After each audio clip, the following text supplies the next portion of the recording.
Hey there, welcome back to True North Reviews. My name is Ryan, and today we'll be analyzing the posthumous record from the American emo rapper Lil Peep. This one is called Come Over When You're Sober Part 2. This album dropped on November 9th, 2018, and was delayed due to the death of Lil Peep and because his family most likely had to approve the content on the album before its release. Being completely honest, this record is my first exposure to Lil Peep's music, and I am aware that he has a huge cult following, but I'll try my best not to let the death of the artist and his fans sway my opinion of the music itself. And of course, with analyzing an album, I like to put a big focus on the lyrics as I believe they can make or break a great record, and it's even harder to ignore them in the context of this review since it is a posthumous record release. But with the lyrics on Lil Peep's newest record, we get emotional and cathartic releases of frustration and apathy in regards to relationships and the psychological effects of technology. Some of the most compelling lyrics come on the track Idgaf, which sees Lil Peep wanting to separate himself from the world and deal with the fact that he's confused about the significance of life. And it's the references to bleeding out of a laptop that embody how we can feel distanced in a relationship that depends on or is influenced by technology,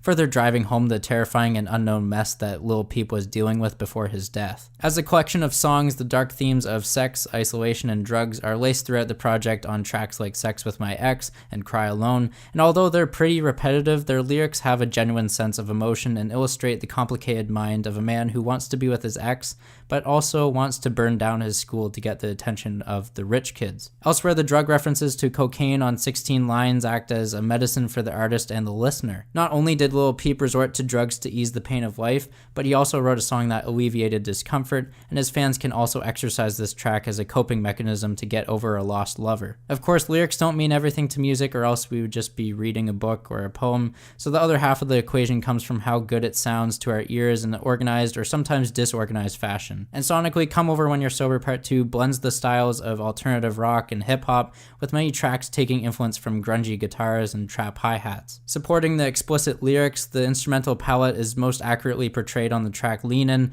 which is a song that opens the spatial arrangement in one of the more introspective cuts in the track listing. And if you're still not won over by any of this, the two key tracks that I recommend checking out are the opening and closing tracks. Right from the get-go, if you don't like the singing on Broken Smile, then this is not worth your time, but if you can tolerate the amateurish and irreverent vocals and enjoy the meshing of emo lyrics and arpeggios on the guitar to support the melody, this album can be very insightful. Also, the closing track Falling Down featuring XXXTentacion keeps hitting me as a Blink-182 song in the chorus's vocal delivery, but it has become one of the catchiest songs of the year for me, and it's hard not to sing along to. With all this in mind, Come Over When You're Sober Part 2 is not free of faults, and it's really just the vocals that can get on your nerves and feel a little one-dimensional if you're not in the right mindset for Lil Peep's characteristic singing. The tracks that exemplify the more annoying vocals are Hate Me, White Girl, and Fingers. Despite those criticisms, I can sum up my experience with this album with one track. This one is called Life is Beautiful, and it's admirable for its irony, which simultaneously consumes my curiosity to understand the mindset of a pessimistic person. Overall, putting words on paper, performing, and playing music can be great therapy for a lot of people, and the new Lil Peep record is commendable of this in a time when mental health is